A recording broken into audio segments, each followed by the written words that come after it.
အားလုံးပဲမင်္ဂလာပါခင်ဗျ။ဆုလာကကောရတယ်။ဒီခါမှာတော့ကျွန်တော်အေရခေါ်ချေကိုကြေလို့ခေါ်တာကိုပေါ့နော်။အဲ့ဒါကိုအပယ်လေးအနေနဲ့ကျွန်တော်ပြောပြ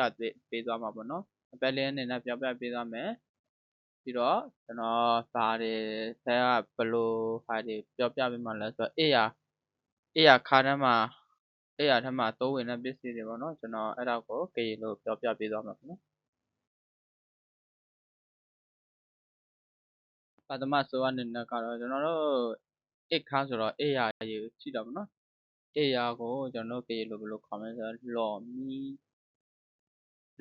မီအေရာကိုလော်မီလို့ခေါ်ပါတယ်ကပြောတစ်ခုအနေနဲ့ကတော့ကိုအေရာမှာကိုအေကြပါအဲ့ဒါကြေလို့ဘယ်လိုပြောမလဲတကာလဲလော်တကာလဲမီတကာလဲလော်တကာလဲမီတကာလဲလော်တကာလဲမီလို့ပြောရပါတယ်ဒီတစ်ခုကတော့ကတိပေါ့နော်ကတိကိုကျွန်တော်တို့ကြေလို့ဘယ်လိုခေါ်မလဲဆိုခကတိကိုခလို့ခေါ်ပါတယ်စကားပြောအနေနဲ့ကတော့အဖေကကတိနဲ့အိတ်တာအဖေကကတိနဲ့အိတ်တာအပါမိတော့ခလောကြေလို့ပြောမယ်ဆိုရင်အဖေကကတိနဲ့အိတ်တာကြေလို့ပြောမယ်အပါမိတော့ခလောအပါမိတော့ခလောအပါမိတော့ခလော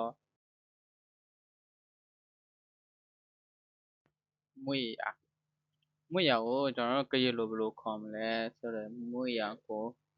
လော်ဖူးမွေရကိုလော်ဖူးငါတို့ကမွေရနဲ့မအိပ်ဘူးငါတို့ကမွေရနဲ့မအိပ်ဘူး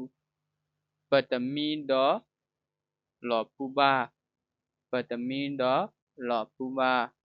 မအိပ်ဘူးပတမီအေးရဆိုတာလော်ဖူးအဲ့ဒါငါတို့ဆိုတာပ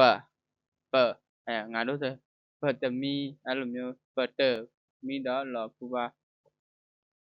အဲ့လိုမျိုးပြောပါတယ်ခင်ဗျာ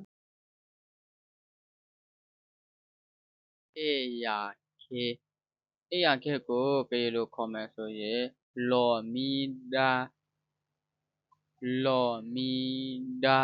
အေးရခေကိုလော်မီဒါကျွန်တော်အေးရခေအစ်စ်လိုချင်တယ်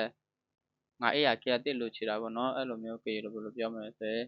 ယပယတာလော်မီဒါအတော်အစ်စ်ကိုအတော်အေးရခေလော်မီဒါယပယတာလိုချင်တာယပယတာပေါ့နော်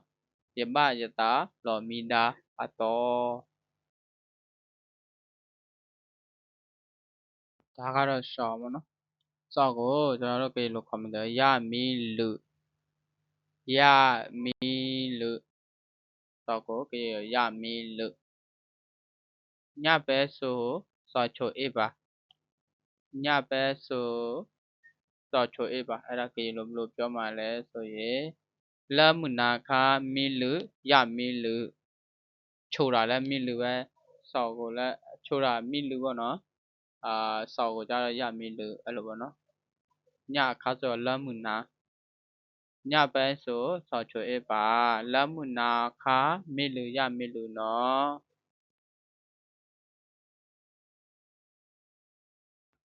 ကောကိုကြေလို့ခေါ်မယ်ဆိုရင်ခို့တခုဒီမှာခို့တခုလို့ရေးထားတယ်ဒါမှရေးမယ်ခို့တခုကောအုပ်ကိုခို့တခုကြေလို့ခေါ်ပါတယ်ကောအုပ်မပါပဲဘယ်လိုအိပ်မလဲကောအုပ်မပါပဲဘယ်လိုအိပ်မလဲအဲ့တော့ကြေလို့ဘယ်လိုခေါ်မလဲဆိုရင်ကပ္ပမင်းဒီလဲခို့တခုတို့အိုးကပ္ပမီမီလဲခို့တခုတပါမပါတာကိုတပါပေါ့နော်မပါတာကိုတပါဘယ်လိုအေးရမလဲဆိုတော့ကပ္ပမင်းဒီလဲခို့တခုတပါကပ္ပမင်းဒီလဲခို့တခုတပါအဲ့လိုမျိုးပြောပါတယ် ခြေထောက်ခြေထောက်ကိုကရင်လိုခေါ်မယ်ဆိုရင်ပေပေါ်ခြေထောက်ကိုပေပေါ်လို့ခေါ်ပါတယ်ကပြောကတော့ခြေထောက်ထက်မှဝေအေးရမယ်ခြေထောက်ထက်မှဝေအေးရမယ်ကရင်လိုဘယ်လိုပြောမလဲဆိုရင်ကပတ်နှမီလပေပေါ်ဘူးဝေအေးရမယ်ကပတ်နှမီခြေထောက်ထက်မှလပေပေါ်ဘူးကပတ်နှမီလပေပေါ်ဘူးခြေထောက်ထက်မှဝေအေးရမယ်ကပတ်နှမီလပေပေါ်ဘူးကပတ်နှမီလပေပေါ်ဘူးဖဲလိုပေါ့နော်ဖဲလိုကိုကရင်လိုဆိုတပွီးဖူးဒါဟိုအရင်တော့ခေါ်တာပါခုနောက်ပိုင်းတော့ဖက်လိုပဲခေါ်ကြတာပါနော်ဖက်လိုကိုဖက်လိုပဲခေါ်ပါတယ်ခုနောက်ပိုင်းငါဖက်လိုကိုလာမလူနဲ့ဥမာတကယ်ဟိုပါဗောနော်ဒီမှာချစ်အေးဖက်လိုလူကြတာပေါ့ငါဖက်လိုကိုလာမလူနဲ့အဲ့လိုမျိုးပြောမယ်ဆိုရင်ကရင်လိုဘယ်လိုပြောရမလဲဟဲဟုရဖက်လိုတရေဟဲဟုရဖက်လိုတရေဒီမှာအငင်းကဖက်လိုကအောက်အလက်ထဲကိုရောက်သွားနော်ဒီမှာတရေမလုံနဲ့ဗောနော်တရေမလုံနဲ့အဲ့လိုမျိုးဟဲဟုလာလူတရေနဲ့ဟဲဟုနဲ့ပေါက်ရတော့လာမလူနဲ့ဗောနော်ဟဲဟုရဖက်လိုတရေ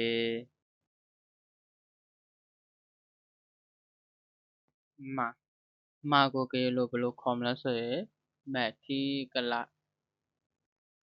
မက်ထီကလမာကိုကရင်လိုခေါ်မယ်ဆိုရင်မက်ထီကလပြောကတော့သူကမှကြည့်နေတယ်သူကမှကြည့်နေတယ်ဟုတ်ကဲလို့ဘယ်လိုခေါ်မလဲဆိုအဝဲဒါကွာမက်ထီကလအဝဲဒါကွာမက်ထီကလ